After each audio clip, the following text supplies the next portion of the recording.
नमस्कार दोस्तों, स्वागत है आपका इन्वेस्टिंग दर्पण की एक और नॉलेजफुल वीडियो में। और आज इस वीडियो में मैं आपसे डिस्कस करूंगा एक बेस्ट स्मॉल कैप स्टॉक को। दोस्तों बात करें इस स्मॉल कैप स्टॉक की तो यह मल्टी बैगर स्टॉक है और दोस्तों यह फंडामेंटली स्ट्रॉन्ग स्टॉक है। जानेंगे इस स्टॉक में इन्वेस्टमेंट के बारे में कि क्या इस समय इस स्टॉक में इन्वेस्टमेंट किया जा सकता है या नहीं, और रिटर्न्स के मामले में यह स्टॉक कैसा रहा है। तो बने रहिए वीडियो में। आज इस वीडियो में मैं आपसे डिस्कस करूंगा एसएफ इंडिया लिमिटेड को। दोस्तों नाम देख करके मत भागिएगा, क्योंकि एक सेकंड लगता है नाम देख करके बटन दबाने में और फिर सालों गुजर जाते हैं दूसरा बटन दबाने में। तो आप ऐसी गलती ना करें, किसी भी स्टॉक का नाम देख करके इन्वेस्ट करने से बचें, क्योंकि दोस्तों सिर्फ नाम देख करके इन्वेस्ट करने से आपको अंत में लॉस ही होता है। क्योंकि दोस्तों इन्वेस्ट करने से पहले किसी भी स्टॉक को अच्छी तरह से देखना बहुत जरूरी है कि आखिर उस स्टॉक का बिजनेस कैसा है, उसके रिटर्न्स कैसे रहे, क्या यह आगे भी ऐसे रिटर्न्स दे सकता है और यह फंडामेंटली कैसा दिखाई दे रहा है। तो दोस्तों आज इस वीडियो में देखेंगे इसको कि आखिर ये इन्वेस्टमेंट के हिसाब से कैसा है। तो सिर्फ नाम देख करके ही स्टॉक में इन्वेस्ट ना करें। बात करें इसकी तो इसका मार्केट प्राइस 4,665 दिखाई देता है और बीते दिन 10 अगस्त को इसमें 1.47% की तेजी रही है। बात करें इसके कुछ रिटर्न्स की तो इसके रिटर्न्स भी मैं आपसे डिस्कस कर देता हूं। बात करें 5 दिन की तो 5 दिन में इसने 1.93% के नेगेटिव रिटर्न दिए। एक महीने में अगर हम देखें तो 12% से ज़्यादा के रिटर्न है और 6 महीने में अगर हम देखें तो 16% से ज़्यादा के रिटर्न दिखाई दे रहे हैं। ईयर टिल डेट को अगर हम देखें तो 10.5% के आसपास के रिटर्न है और एक साल में अगर हम देखें तो 45.5% के शानदार रिटर्न दिए हैं और 5 साल में अगर हम देखें तो 451% के रिटर्न्स देता हुआ नजर आ रहा है। और दोस्तों बात करें एसएफ इंडिया लिमिटेड की, अगर आपको इसके बारे में पता है तो अच्छी बात है और नहीं पता है तो मैं आपको बताना चाहूँगा। बात करें दोस्तों इसके बिजनेस की, एसएफ इंडिया की अगर हम बात करें तो यह है लीडिंग सप्लायर हैं वेल्डिंग्स एंड कटिंग प्रोडक्ट्स के। और दोस्तों बात करें तो ये सब्सिडरी है एसएफ ग्रुप की, जिसको कि दोस्तों कोप्लेक्स कॉर्पोरेशन ऑफ यूएसए ने ऑन कर लिया है। तो दोस्तों कहा जा सकता है कि इनके बिजनेस को अगर हम देखें वेल्डिंग एंड कटिंग प्रोडक्ट्स की सप्लाई करते हैं। दोस्तों बात करें इसके मार्केट कैप की तो 7,177 करोड़ रुपए दिखाई देता है। मार्केट कैपिटलाइजेशन के हिसाब से एक स्मॉल कैप स्टॉक है और करंट प्राइस को अगर हम देखें तो 4,664 रुपए दिखाई देता है। बात करें हाई और लो की तो हाई इसका 4,959 रुपए रहा है, लो इसका 3,035 रुपए दिखाई दे रहा है। स्टॉक के पीई को अगर हम देखें तो 47.1 है और इंडस्ट्री पी से अगर हम कंपेयर करें तो जहां इंडस्ट्री पी इसका 16.4 दिखाई दे रहा है, वहीं एसएफ इंडिया का पी काफ़ी हाई दिखाई दे रहा है। तो कहा जा सकता है कि वैल्यूएशन के हिसाब से स्टॉक काफ़ी महंगा है। बात करें आरसीई की तो आरसीई शानदार 17.70% दिखाई दे रही है। रिटर्न ऑन इक्विटी 53.20% दिखाई दे रही है और फेस वैल्यू इस स्टॉक की 10 रुपये है। दोस्तों ओवरऑल बात करें इसकी आरओसी और आरओई की तो यह शानदार दिखाई दे रही है। रिटर्न्स में आपसे इसके डिस्कस ही कर चुका हूँ। 3 साल में 51% के सीजीआर से रिटर्न दिए और 5 साल में 41.5% के सीजीआर से रिटर्न दिए। और बात करें गिरवी रखे हुए शेयर्स की तो कोई समस्या नहीं है। तो दोस्तों कहा जा सकता है अगर बात करें इसकी आरओसी की और आरओई की तो यह शानदार दिखाई देती है। स्टॉक वैल्यूएशन के हिसाब से इस समय थोड़ा महंगा है, तो यह बात आपको पता होना चाहिए। और बात करें इसकी बैलेंस शीट की रिजर्व्स को अगर हम देखें तो 245 करोड़ रुपए दिखाई दे रहे हैं। मार्च 22 से इनमें अच्छी खासी जंप देखी जा रही है। और दोस्तों बात करें बोरिंग की कर्ज की तो यह मात्र 4 करोड़ रुपए दिखाई दे रही है। दोस्तों कहा जा सकता है कि कंपनी पूरी तरह से डेप्थ फ्री सी है, जिस तरह से इस पे बोरिंग दिखाई दे रही है जो कि मात्र 4 करोड़ रुपए की है। तो और बात करें इसकी बैलेंस शीट की तो रिजर्व्स काफी अच्छे दिखाई दे रहे हैं, उसी हिसाब से इन पे बोरिंग कोई ज्यादा नहीं दिखाई दे रही है। तो और बात करें इसकी बैलेंस शीट की तो बैलेंस शीट इसकी शानदार है। मैं अभी इस स्टॉक को आपको इससे चार्ट पर भी डिस्कस करूंगा। बात करें इसकी शेयर होल्डिंग पैटर्न की तो दोस्तों प्रमोटर्स के पास 73.72% की हिस्सेदारी है, एफआईएच के पास 0.95% की हिस्सेदारी है, टीआईएच को अगर हम देखें तो 13.01% की हिस्सेदारी डीआईएच के पास है। गवर्नमेंट की हिस्सेदारी इसमें कोई नहीं है। पब्लिक शेयर होल्डर्स को अगर हम देखें तो 12.32% पब्लिक शेयर होल्डर्स दिखाई दे रहे हैं। दोस्तों और बात करें शेयर होल्डिंग पैटर्न की तो इसमें मेजॉरिटी शेयर होल्डर प्रमोटर्स ही दिखाई दे रहे हैं। और बात करें एफआईएच की तो एफआईएच ने जून क्वार्टर में अपनी हिस्सेदारी को बढ़ाया है। और दोस्तों बात करें डीआईएच की तो इन्होंने मामूली सा अपनी हिस्सेदारी को कम किया है। और बात करें इसकी शेयर होल्डिंग पैटर्न की तो यह भी शानदार दिखाई देता है। बात करें एसएफ इंडिया लिमिटेड की तो इसके Q1 के रिजल्ट्स आ चुके हैं, वह मैं आपसे डिस्कस कर देता हूं, जिससे कि हमें पता चल सकेगा कि आखिर इसकी परफॉर्मेंस कैसी रही है क्वार्टर ऑन क्वार्टर बेसिस के हिसाब से और ईयर ऑन ईयर बेसिस के हिसाब से।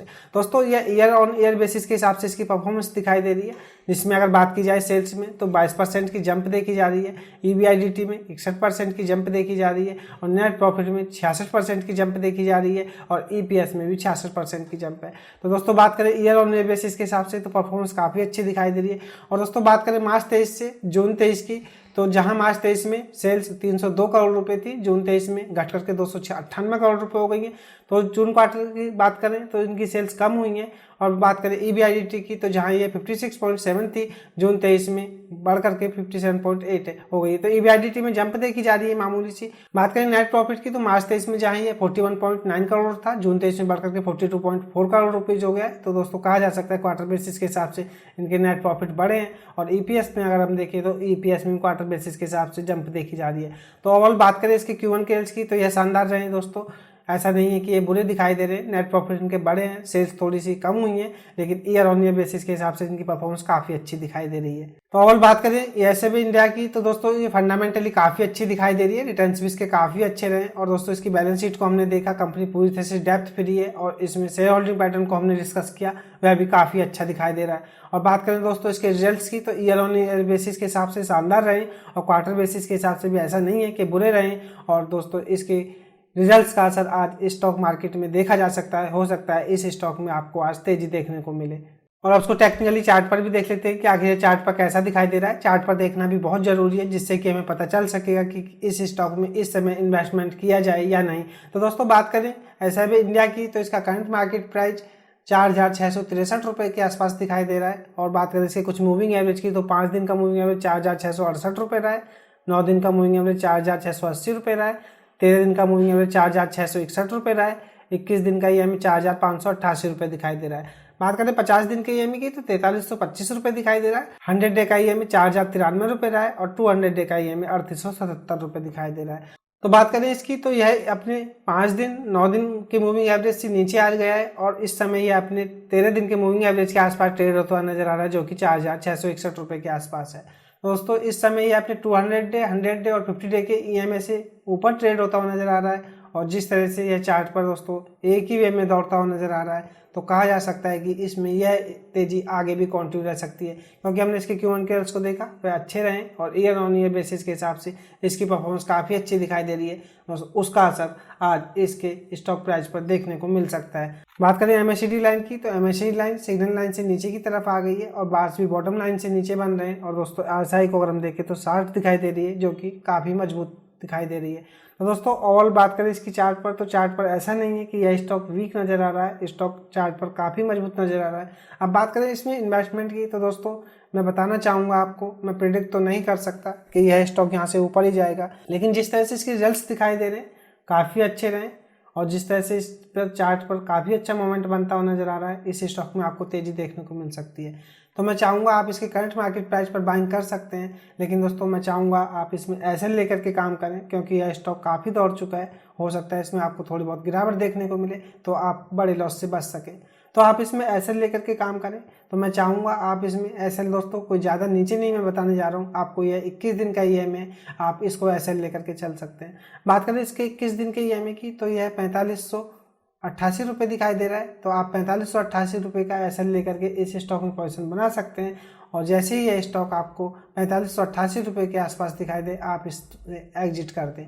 दोस्तों स्टॉक मार्केट में सबसे अच्छा काम करने का तरीका यही है कि किसी भी स्टॉक में आप अपना स्टॉप लॉस लेकर जरूर चलें जिससे कि आप बड़े लॉस से बच सकें। तो यह थी खास अपडेट एसएबी इंडिया लिमिटेड को, जो कि एक शानदार स्मॉल कैप स्टॉक है और यह मल्टीबैगर रहा है रिटर्न्स के मामले में। तो आपको यह खास जानकारी की वीडियो कैसी लगी और एसएबी इंडिया स्टॉक आपको कैसा लगा, आपकी इस स्टॉक को लेकर के क्या राय है, मुझे कमेंट करके बताएं। और अगर आपको वीडियो अच्छी लगी हो तो वीडियो को लाइक करें, शेयर करें और आपने चैनल को सब्सक्राइब नहीं किया है तो चैनल भी सब्सक्राइब कर लें। मार्केट अपडेट और मार्केट से जुड़ी जानकारी की वीडियो मैं लाता ही रहता हूँ। तो चलिए मिलते हैं फिर किसी नई वीडियो में, तब तक के लिए नमस्कार।